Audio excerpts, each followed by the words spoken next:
A gente continua falando sobre isso, sobre o cessar-fogo na faixa de Gaza.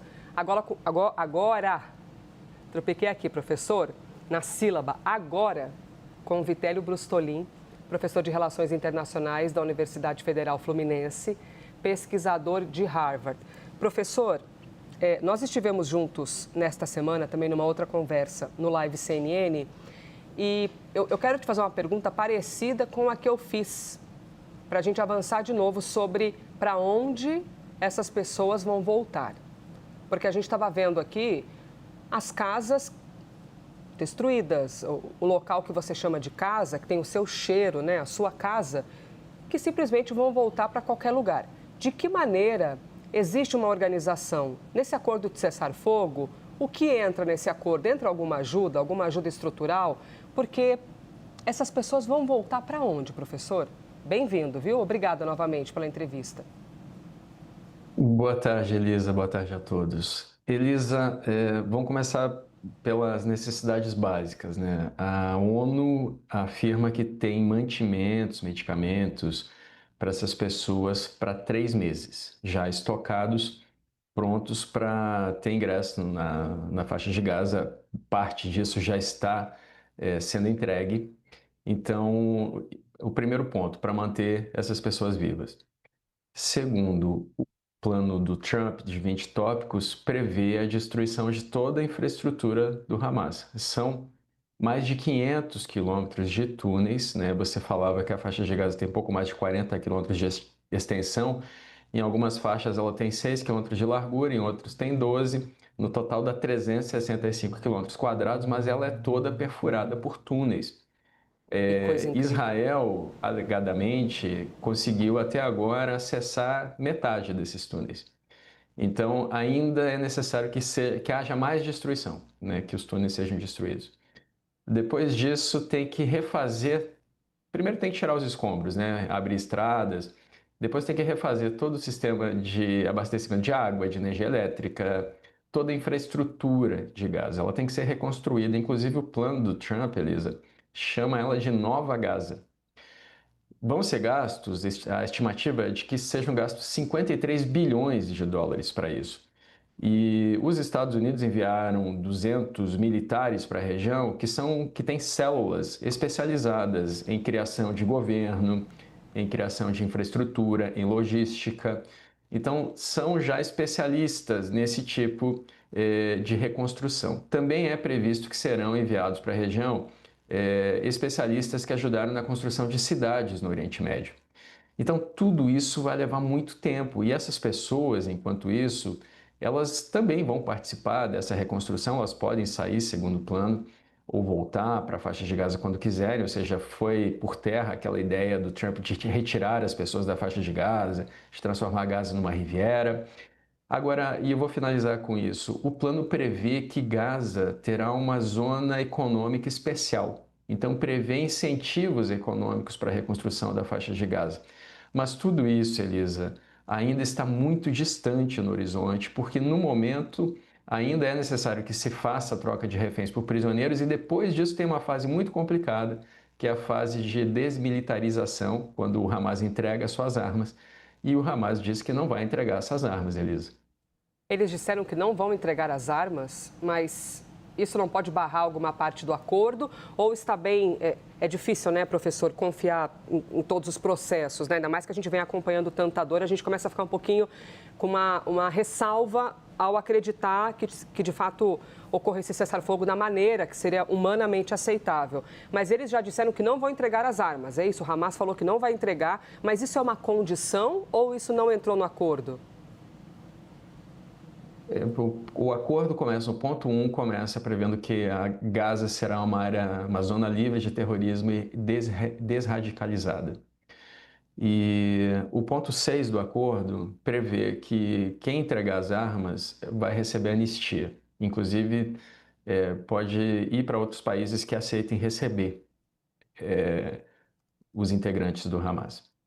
Agora, tanto o Hamas quanto a Jihad Islâmica na Palestina, que também tem reféns israelenses, fizeram um pronunciamento na última semana de que não pretende baixar as armas, que não pretende deixar a luta armada Elisa, até que haja um reconhecimento do Estado da Palestina. Aí o ponto 19 dos tópicos do Trump até menciona que se a autoridade palestina for receber reformas e houver avanços na reconstrução de Gaza, no futuro pode ser que os Estados Unidos apoiem conversas que avancem esse diálogo para um Estado palestino independente. Mas isso nem está dentro do plano, é só uma previsão e condicional ainda. Agora veja, o Netanyahu ontem fez um pronunciamento e deixou muito claro, nas palavras dele, ou o Hamas larga as armas da maneira fácil ou da maneira difícil. Ou seja, ele já está dizendo, Elisa, que se não houver essa entrega das armas, haverá novamente conflitos ali na frente, Elisa. Professor, essa responsabilidade, levando em conta que ali a gente tem Israel e tem o Egito ali do lado de baixo, que é para o lado onde esses palestinos saíam.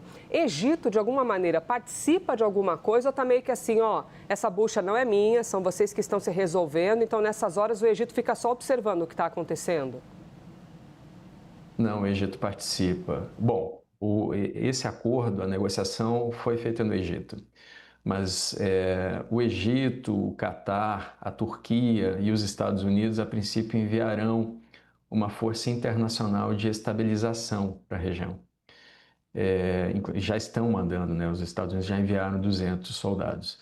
Então, o Egito, no século passado, governou Gaza durante alguns anos, e uma fronteira da faixa de Gaza é com o Egito, ali no portão de Rafah. Inclusive, ali continua sendo controlado por Israel. Mas o Egito participa sim, e há uma importância grande no apoio desses países, não é só o Egito, são 8 países árabes e ou muçulmanos que pressionam o Hamas pela aceitação desse plano. Aí eu só vou finalizar, Elisa, fazendo uma digressão aqui, porque o El-Sisi, que é o governante do Egito, ele é um inimigo do Hamas. Ele não tem uma boa relação com o Hamas e, apesar dessa divergência de pontos de vista entre o Egito e o Hamas, ainda assim há uma pressão dos países árabes para que o Hamas deixe o poder. Isso, inclusive, o Hamas aceitou, né, de deixar o poder e entregar a governança de Gaza para um grupo de tecnocratas que vão ser supervisionados por uma junta da paz, chefiada pelo Trump, e enquanto isso a autoridade palestina vai passando por reformas para no futuro assumir a faixa de Gaza, Elisa. Professor, aquele vídeo que meses atrás foi divulgado e muito criticado de Trump dizendo vamos fazer ali um grande, não me lembro agora a palavra direito, mas era um vídeo de inteligência artificial, como se a gente pudesse fazer cassinos, as pessoas felizes, as pessoas... Aquilo ficou só mais num retrato daquele momento e foi muito criticado e acabou lá? Ou isso o senhor avalia que Trump ainda possa no futuro propor alguma coisa do gênero? Porque ficou uma coisa tão discrepante, né? Da dor, da morte, das covas coletivas para um vídeo em que caía dinheiro do céu e as pessoas brincavam num cassino. Realmente ele foi bastante criticado por causa disso. Aquilo hoje faz algum sentido que Trump volte a falar sobre isso ou ficou mais como uma cena do passado? Uma Riviera, né? Ficou como uma cena do passado, Elisa. É isso. E tem muita discussão sobre essa mudança de discurso, né? Alguns colegas, isso já virou tópico de estudos em relações internacionais. Alguns colegas afirmam que foi depois que Israel atacou o Catar, né? Atacou um local, uma casa no Catar, onde estavam representantes do Hamas, negociadores do Hamas. E aí o Trump exigiu que o Netanyahu pedisse desculpas e o Netanyahu fez isso e prometeu que não atacaria mais o Catar. Mas também existe um movimento dentro dos Estados Unidos, tanto de republicanos quanto democratas, para vetar ajudas dos Estados Unidos a Israel. Tudo isso foi pressionando o Trump. Isso e mais o fato de que antigos aliados de Israel, como a França e o Reino Unido, por exemplo, que têm assentos permanentes no Conselho de Segurança, reconheceram o Estado palestino recentemente para pressionar o Netanyahu a acabar com a guerra. Então, há uma pressão internacional sobre o Netanyahu, que também acaba afetando o Trump, já que os Estados Unidos são o país que mais ajuda Israel na história. Desde o governo Obama eram 3,8 bilhões de dólares por ano repassado em ajuda, grande parte ajuda militar dos Estados Unidos para Israel. E durante essa campanha, essa guerra de 2 anos, foram repassados mais de 20 bilhões de dólares. Mas também existe uma pressão interna sobre o Netanyahu. Mais de 2/3 da população é a favor do fim dessa guerra com a entrega dos reféns. E existe a pressão também do lado do Hamas, desses países árabes que nós falávamos há pouco. Então, todos os lados estão sob pressão. E o Trump mudou seu discurso. Acabou que o plano dele de 20 tópicos acabou sendo bastante elogiado por quase todos os países do mundo, Elisa.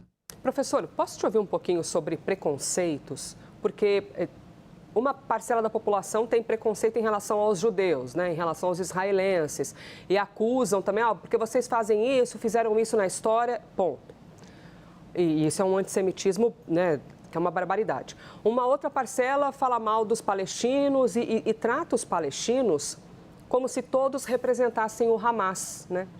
É como se a gente olhasse uma comunidade no Rio de Janeiro e dissesse assim, não, porque se lá tem Comando Vermelho, todo mundo é do Comando Vermelho. Ou, um bairro gigantesco em São Paulo, porque se tem PCC, não, então todo mundo é do PCC. É um desafio a gente conseguir desmembrar, né, porque o preconceito dá muita audiência, né? O ódio dá muita audiência. Como é que a gente olha, por exemplo, essa imagem, essas pessoas amontoadas num veículo e compreende que elas não fazem parte do Hamas, assim? Como é que divide isso, né, de algo tão bárbaro que é o Hamas, da população em geral? Bom, em Gaza tem mais de 2 milhões de pessoas. O Hamas, há 2 anos, quando atacou Israel, tinha 30 mil integrantes. Então, aí a gente já tem uma distinção de que apenas uma pequena parcela da população da faixa de Gaza integra o Hamas.